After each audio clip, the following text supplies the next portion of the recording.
मला झटले वो बाई चारोटा चिकना वो सांग चटनी मा बाई चाटले पतिरी मा भात वो दोना मा दे पेज मला झटले वो बाई चारोटा चिकना वो सांग चटनी मा बाई चाटले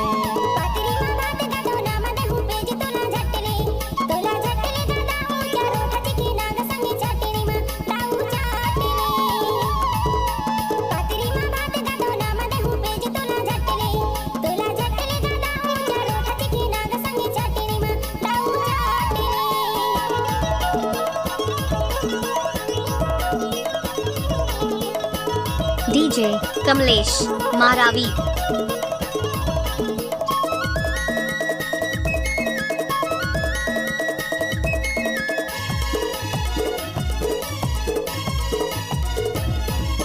चन्ना वो भाजी चारोटा चिकना वो चारोटा चिकना चन्ना वो भाजी चारोटा चिकना वो चारोटा चिकना गरीब के जीना गरीब के खाना वो झटले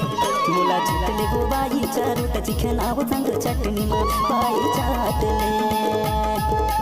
पतिरी मा भात वो दोना मा दे पेज मुला झटले वो बाई चारोटा चिकना वो संग चटनी मा बाई चाटले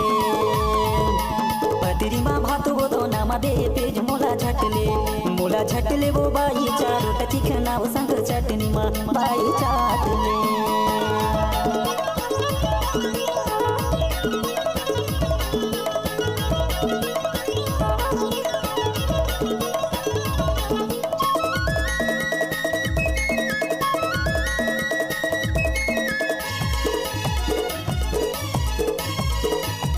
Mix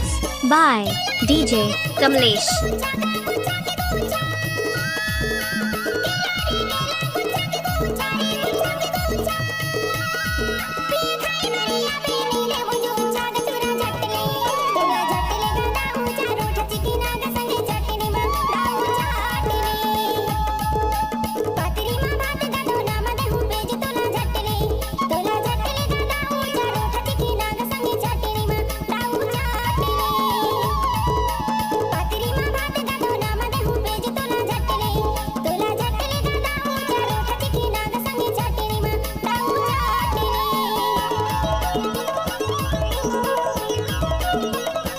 Mix by DJ Kamlesh.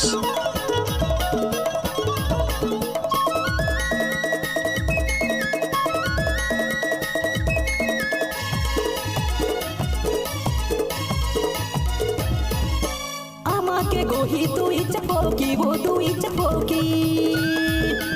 आमा के गोही तू इच फोकी वो तू इच फोकी रत्ता जो हत मोर पर के डेरी चे आँखी झटले मुला झटले वो बाई चारोटा चिकना वो संग चटनी मा बाई चाटले